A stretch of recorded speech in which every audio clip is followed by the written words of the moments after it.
पूजा। जी माँ जी। पूजा, ये घर कोई खेल का मैदान नहीं है जहाँ तुम आराम से चलो। यहाँ हर काम समय पर होता है और जो बहू इस घर में आई है उसे घर की जिम्मेदारियां निभानी ही होंगी। माँ जी, मैं पूरी कोशिश करती हूँ इस घर का काम समय पर और सही तरीके से करूँ, लेकिन इंसान हूँ, मशीन नहीं। अगर कभी मुझसे थोड़ी देर हो जाए तो क्या इसका मतलब ये है कि मैं अपनी जिम्मेदारियां नहीं समझती? माँ, मैं कुछ दिनों के लिए काम से बाहर जा रहा हूँ। अच्छी बात है बेटा, खूब तरक्की करो। मेरा पैर। पूजा,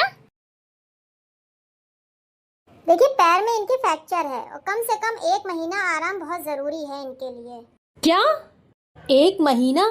घर का काम कौन करेगा? देखिए, इनको प्रॉपर तरीके से 1 महीने का रेस्ट करना ही है और रेस्ट करेंगी तो 20 दिन में भी सही हो सकती हैं, और अगर इन्होंने रेस्ट नहीं किया तो इन्हें 2-3 महीने लग जाएंगे। वाह भाभी, अब तो मजे ही मजे हैं, काम से छुट्टी मिल गई। दीदी, अगर ये सब मेरे बस में होता तो मैं कभी खुद को इस हालत में नहीं डालती।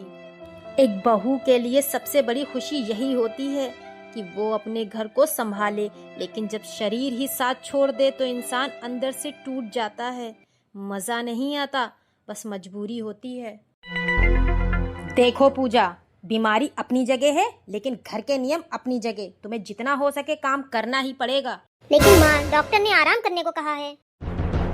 रोहित, तुम समझते क्यों नहीं हो? एक घर सिर्फ भावनाओं से नहीं चलता, जिम्मेदारियों से चलता है। अगर हर कोई बहाने बनाने लगे तो घर टूटने में देर नहीं लगेगी। माँ जी, मैं इस घर में बहू बनकर आई थी, लेकिन हर दिन खुद को एक परीक्षा में खड़ा देखा, जहाँ मेरे दर्द को कोई नहीं समझता, मेरी कोशिश को कोई नहीं देखता। अगर मैं गिर गई तो सिर्फ मेरा पैर नहीं टूटा, मेरा हौसला भी टूट गया। मम्मी, उठो मम्मी, क्या हुआ? उठो मम्मी, क्या हुआ? इनका ब्लड प्रेशर बहुत कम हो गया था, इन्हें भी अब आराम चाहिए है। अरे पूजा, तुम्हें आराम करना चाहिए था।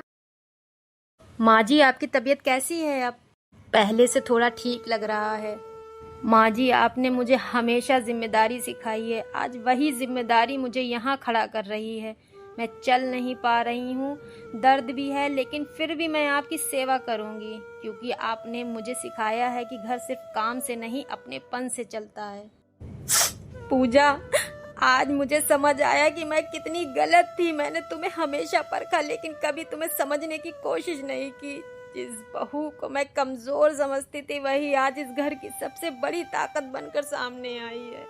माँ जी, इंसान की ताकत उसके शरीर में नहीं, उसके दिल में होती है। माँ, अब आपको भी आराम करना होगा, डॉक्टर ने साफ कहा है। हाँ, लेकिन घर की जिम्मेदारी। माँ जी, आप चिंता मत कीजिए, मैं हूँ ना। ये रोहित भी ना सब ऊपर नीचे कर देते हैं। ये क्या है? ये तो घर के पेपर लग रहे हैं। रोहित, हाँ यहाँ आओ। हाँ, बोलो। रोहित, ये पेपर्स पुराने क्यों हैं और ये नाम बदल क्यों रहा है? हाँ, मुझे नहीं पता, शायद पापा के टाइम के होंगे। मुझे तो कुछ समझ में नहीं आ रहा, कुछ तो गड़बड़ है। बस कुछ दिन और घर मेरे नाम हो जाएगा। दीदी, दीदी, आप ये क्या कर रही हैं? किरण, ये क्या बोल रही है? हाँ, ये घर मैं अपने नाम करवाना चाहती हूँ, क्योंकि इस घर में मुझे हमेशा नजरअंदाज किया गया है। सब कुछ तुम लोगों को मिला और मुझे क्या मिला? सिर्फ ताने। किरण, तुम्हें सच जानना है? क्या सच? ये घर मैं पहले ही तुम्हारे नाम करवाने वाली थी। माँ, आपने बताया क्योंकि मैं देखना चाहती थी कि कौन रिश्ते के लिए खड़ा है और कौन सिर्फ संपत्ति के लिए। दीदी, घर दीवारों से नहीं बनता, रिश्तों से बनता है। अगर आप ये घर ले लेंगी तो क्या वो अपनापन मिलेगा जो आज हम सबके बीच है? मुझसे गलती हो गई है, मैं सिर्फ अपने दर्द में अंधी हो गई थी। माँ जी, अगर आपने घर दीदी के नाम करना चाहा था तो कर दीजिए। क्या पूजा? क्योंकि हमें घर नहीं परिवार चाहिए। आज समझ में आया है कि असली ताकत किसमें है। भाभी, आपने मेरा दिल जीत लिया। जहाँ प्यार होता है वहाँ लालच की कोई जगह नहीं होती। और आप लोग भी सुन लीजिए, मेरी वीडियो अगर पसंद आए तो दिल से लाइक और शेयर कमेंट जरूर करना और सब्सक्राइब करना ना भूलना। मिलते हैं नेक्स्ट वीडियो में।